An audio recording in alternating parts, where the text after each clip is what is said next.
Humor armor.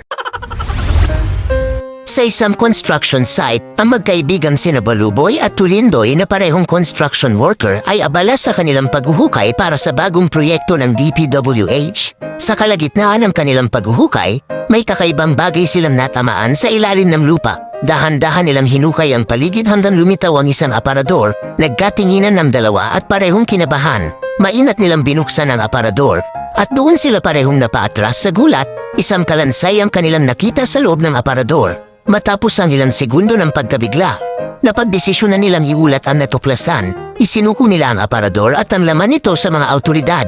Makalipas lamang ang ilang minuto, dumating ang mga pulis at mainat na kinuha ang kalansay para sa masusing pagsusuri.